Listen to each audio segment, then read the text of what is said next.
पिछले 10 साल में हम भाजपा पार्टी के अंदर जब से आए हैं, लगातार हमने अच्छा काम किया, ईमानदारी से किया, निष्ठा से किया है। तो मैं समझता हूँ कि पार्टी निश्चित रूप से सोचेगी।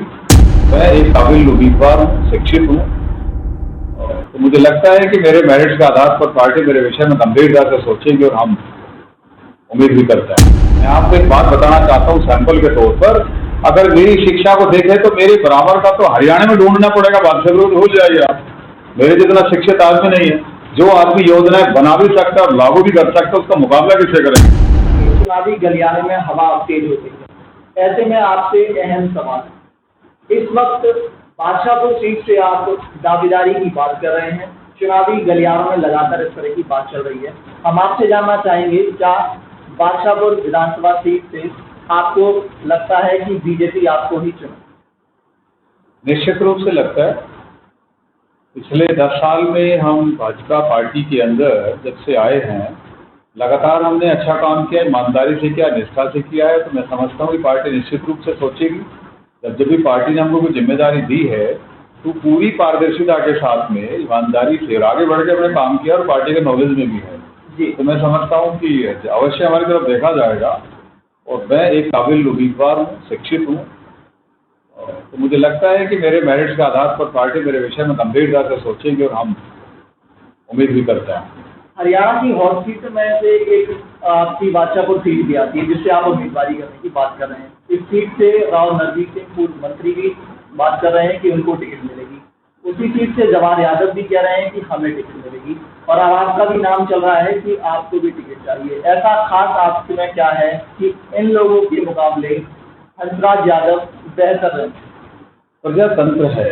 प्रजातंत्र में हर आदमी को अप्लाई करने का हक है, कोई पाबंदी नहीं होती है। जो भी आदमी चाहेगा वो अप्लाई कर सकता है, और आदमी का हक है, और हर आदमी अपने अपने मेरिट बताएगा।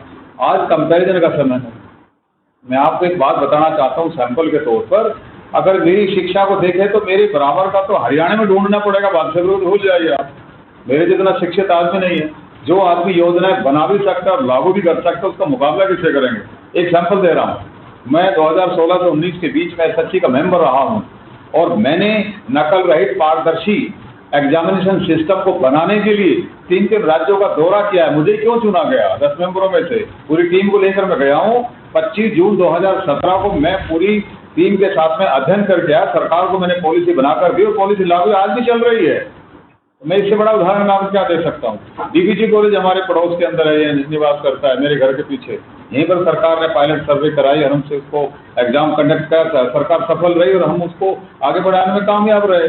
किस तरीके से हम प्रदेश के अंदर युवाओं को ईमानदारी से, पारदर्शिता से हम नौकरी दे सकते हैं। रोजगार एक बहुत बड़ा मुद्दा रहा है। मैंने 70,000 नौकरी मेरे टाइम में लगी है। तो बिगर पर्ची के, बिगर खर्चे के, निष्ठा ईमानदारी से करके दिखाया हमने। तो एक पॉलिसी मैंने मुख्यमंत्री को भेंट करके दी है। तो मैं समझ सकता है साथ में और ढूंढने मिलेगा क्या? तो मैं कर सकता हूँ। मैं इस काबिलियत के आधार पर कहता हूँ मुझ में गुणवत्ता है, और पार्टी मेरे बारे में सोचेगी। और दूसरे आदमी के ऊपर मैं कोई टिप्पणी नहीं करता। ये तो पार्टी को देखना है कौन आदमी बेहतर आज के दिन मौजूद है, तो उसी के ऊपर नजर टिकेगी। मैं समझता हूँ कि उम्मीदवारी मजबूत है। ये होता है, अगर पार्टी टिकट आपको नहीं देती तो क्या आप निर्दलीय उम्मीदवार के तौर पे तैयार हैं? नहीं। हमने जिंदगी के अंदर कायदों से डिगना सीखा नहीं। हमने सिद्धांतों की राजनीति करी है, और जो कह दिया वो किया है। वो जनता के बीच में मेरी पहचान यही है, जो कहता वो करता है। राजनीति के अंदर लोग आश्वासन देते हैं और फिर उल्टे मुड़ जाते हैं, ऐसा नहीं करते हैं। जब हम अगर पार्टी के अंदर हैं, निष्ठावान सिपाही हैं, तो पार्टी को दगा धोखा देने का सवाल कहाँ से पैदा होगा। आपने बहुत अच्छी बात कही। इसमें और एक सवाल मैं जोड़ना चाहूंगी। नेता बन जाते हैं नेता, उसके बाद अपना पद संभालने लग जाती है, जो जनता उन्हें वहां तक पहुंचाती है कि भूल जाते हैं। इसे कैसे देखते हैं? मैं आपको ये बताना चाहता हूँ कि लोग कुर्सी पर बैठकर पहचान बनाते हैं, फला आदमी विधायक है क्योंकि विधायक की कुर्सी पर बैठ गया। और कई लोग ऐसे आ जाते हैं कि कुर्सी की शोभा बढ़ जाती है उनके बैठने से। ये कुर्सी पर फला आदमी बैठ कर गया था, तो शोभा हम कुर्सी बढ़ाते आए हैं। जिस जिम्मेदारी को सरकार ने मुझे दिया है वहाँ शोभा बढ़ाई है। लोग मेरे को नाम से जानते हैं, काम से जानते हैं, पूरा दक्षिणी हरियाणा जानते हैं। मेरी लिमिटेशन बादशाहपुर तक नहीं है।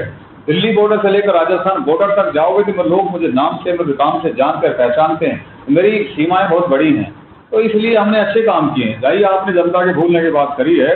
जनता को सदा याद रखा जनता, इसलिए हमारी फैन है।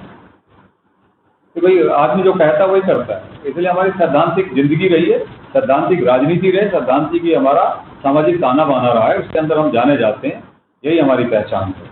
यादव जी, बिल्कुल आपने सही कहा कि आप सैद्धांतिक राजनीति कर रहे हैं और आपने कहा कि आपकी लिमिटेशन नहीं है, अनलिमिटेशन है आप। तो फिर ऐसे में जहाँ से आप अहीर कॉलेज के डायरेक्टर हैं, रेवाड़ी में आपकी अच्छी नाम की पहचान है, फिर आपने बादशाहपुर को ही क्यों चुना, थोड़ा सा उसके बारे में।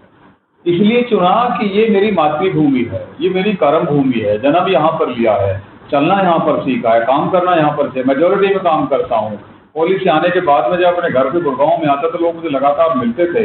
राव इंद्रजीत सिंह लगातार 5 बार सांसद चुने गए हैं, 6 बार टोटल सांसद है, गिनीज बुक में नाम हरियाणा में है, लगातार पावर में रहे, स्टेट में भी रहे, केंद्र में रहे। मैं उनका साथी रहा, उनके पिता के साथ जब पूर्व मुख्यमंत्री रहे मैंने काम किया है। 1984 से मैं काम कर रहा हूँ, जब लोगों ने राजनीति के पूरे शब्दों को पढ़ा भी नहीं होगा, तो मैंने तो पूरे 40 वर्ष समाज को राजनीति को दे दिए हैं। तो मेरी बराबरी करने के लिए लोगों को कई बार तो लंबा चलना पड़ेगा, मैं कितनी बात करूंगा। तो मैंने लोगों की लगातार सेवा करी है और क्योंकि मेरी कर्म भूमि जन्म भूमि रही है, इसलिए मैं बादशाहपुर को चुना। मेरा नाम पिछले बार रेवाड़ी से भी चला था। मैं आपको बता दूं, रेवाड़ी में अच्छे मैंने काम किए हैं, कॉलेज के अंदर अच्छे काम किए हैं, मैंने बायोडाइवर्सिटी पार्क बनाए हैं, इतने बच्चे पढ़ाए हैं जो बहुत बहुत ओहदों पर लगे हुए अनगिनत बच्चे हैं।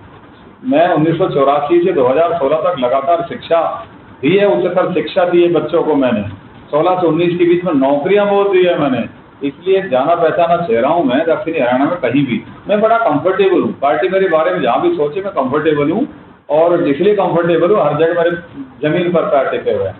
और यहाँ में क्योंकि घर में लोगों में लगातार ज़्यादा सेवा कर रहा हूँ, मैंने सोचा यहीं से मैं शुरुआत करूँगा, ये बचा हुआ जीवन यहीं देना है मेरे को। अच्छा, कुछ सीट पर जिस तरीके से तैयारी कर रहे हैं, कुछ मुख्य मुद्दे रहे होंगे जो आपके दिमाग में असल में चल रहे होंगे कि किन मुद्दों के साथ आप आम जनता के बीच में उतरेंगे। आप आने वाले समय में जिस तरीके से आप टिकट के अनाउंसमेंट से पहले जब लोगों से मिलेंगे, तो कुछ ऐसे मुद्दे जो आपको लगता है कि अभी पूरे नहीं हुए हैं, उनको पूरा आपकी तरफ से कराया जाएगा यदि आपको जनता चुनती है विधायक के तौर पर। मानता हूँ हमने सांसद जी के साथ मिलकर बहुत काम किए हैं और कराए हैं और मुद्दों को सुलझाया है जी। जिस जगह आप बैठे हो इसके दाईं तरफ अगर आप देखते हो तो एक ये सुभाष चौक कहलाता है, आपने गए होंगे। तो माननीय गडकरी जी के साथ में सांसद जी ने मिलकर के हम सबने उनके दिमाग में डाली, उन्होंने एक ही दिन के अंदर मंजूरी लेकर दिखा दी थी। सड़कों का काम किया, अंडरपास का काम किया, फुट ओवर ब्रिजेस का काम किया है। और एक बात और नहीं बताते, आपके ध्यान में है कि नहीं, हमको गुरुग्राम को कॉर्पोरेशन GMDA का दर्जा दिलवाने में 10 साल लग गए। कांग्रेस के जमाने में भी संघर्ष किया, बीजेपी के जमाने में संघर्ष किया, और पूरे 10 वर्ष संघर्ष के बाद में हम इसको GMDA बनवा पाए हैं। तो हमने ऐसे ऐसे बड़े मुद्दे किए। रही बात ये जो बहुत प्रोग्राम और स्कीम सरकार ने दिए हैं, बहुत काम हुए हैं, कुछ अधूरे रह गए हैं, अब इस टेन्योर में पूरे होंगे। आज भी राव इंद्रजीत सिंह पावर में टेन्योर में पूरा कर रहे हैं, भरोसा करता हूँ भाजपा भी पूरा करेगी। और जहाँ तक मेरा मुद्दे का सवाल है कि मैं चाहता हूँ कि बादशाहपुर में बहुत अच्छा स्टेडियम नहीं है, तो मैं एक अच्छा ऐसा स्टेडियम बनाना चाहता हूँ जिससे युवाओं को खेल की तरफ रुझान बढ़े। हरियाणा देश में नाम करता है, दुनिया में नाम करता है, ओलंपिक में नाम करता है, लेकिन मेरे बादशाहपुर क्षेत्र के लोग भागीदारी में दूसरे जो जिले के लोग हैं उनके बराबर खड़े होकर के काम करें। तो मैं मल्टी स्पेशलिटी वाला एक तो स्टेडियम देना चाहता हूँ। एक हॉस्पिटल के लिए हमारे गांव के अंदर चला था, पूर्व मंत्री ने भी प्रयास किया, तो बना नहीं है यहाँ पर, मेरी कलम से वो पूरा हो, मैं ऐसा चाहता हूँ। यहाँ पर एक हॉस्पिटल जैसे गुड़गांव के अंदर है, तो उसको 15 रुपए के अंदर इलाज हो आम आदमी का, उसके लिए हम PG कॉलेज बनाना चाहेंगे। तो ऐसे मुद्दे हैं गुड़गांव के अंदर, सफाई का मुद्दा, ड्रेनेज का मुद्दा, पानी की निकासी का मुद्दा, इस तरह के हमने लोकसभा के अंदर मुद्दों को पेश किया है। उन सारे मुद्दों को हल करने के लिए मैं आगे बढ़कर काम करूंगा। इस योजनाएं लेकर मैं आऊंगा कि जिससे आम जनता उससे लाभान्वित हो जाएगी।